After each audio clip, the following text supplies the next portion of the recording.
İndi videomuzun ardını çəkirik. Qaxa çatmışıq, qalxdıyıq. Girdik evə sumkalarımızı qoyduq. Oturmadınız da bizə. Ha, gelirik indi. Qalxıb durmuşuq yeyirik. Sürfüllü. Sürfüllü. Buran dili ilə sühüllüdür, nədir? Adı var ki, sürülü yemək yedik, amma gelib Gürcü xəngəli yiyib gələcək. Bilmir yani, yeyirik.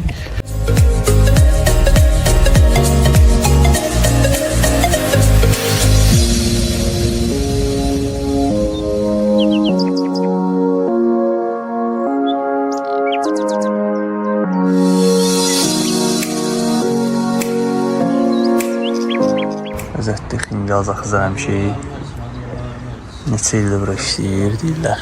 Bizə də bura məsləhət gördülər qalxda. Gəldik bura. Qaxa gəlib gözü Xingaz axızı həmişik. Girişi be. Necədir? Misibət. Gürcü Xingaz. Fışdırıq, fışdırıq. Burada çoxu gürcülər qalır qalxda. Qarışıq da, hə. Qaqaşa da bir yağ dedik, soruşdu qarşıdan dedik. Qaqaş burada gürcülər qalır çox, yoxsa qalx cəmaatı. Qaqaş da biraz əsəbi idi dedi. Şeydi, qarışıqdır, yan. Başladıq. Adam 10 xəngəl demiş, 10-cudur. Yeyirik. Bu 30-cu xəngəl. Ümumi 30-cu xəngəl. Bəli. Qaşına da gedir. Əslində şey axtardıq burada. Nə axtardıq? Nə idi bunların neyi? Sürfüllü. Sürfüllü yox. Nəysə, mən şəkiliyəm, bizdə sürfüllü deyirlər.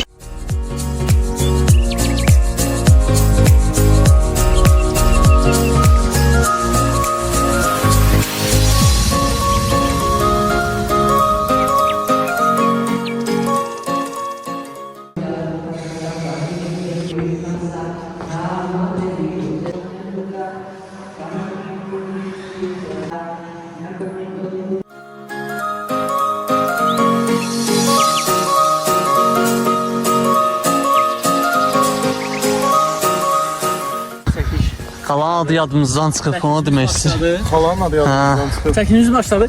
Nice bro. Manyak gibi video.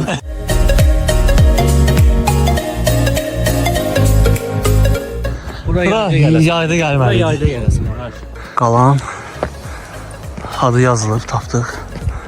Sumuk qalası.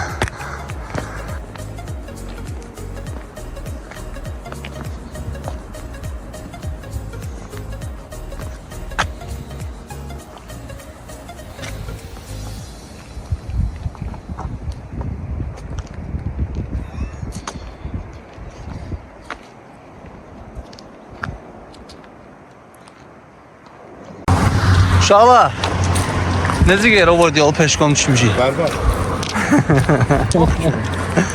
İdmandır da, idman. Bip kimi.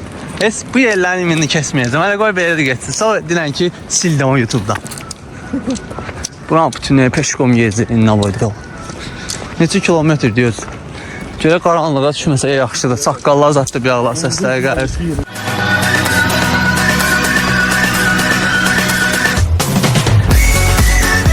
Uzun uzadı yol gələrək bizimlə Bakıdan Avtobusla 7 saat, 8 saat yol gəldi. Zaqatalaya gəldi. Halbuki yolda yeməliydik ya. Bəli. Və bunu istəyirik bugün açar. Ama biz nə edirik? Açmırıq.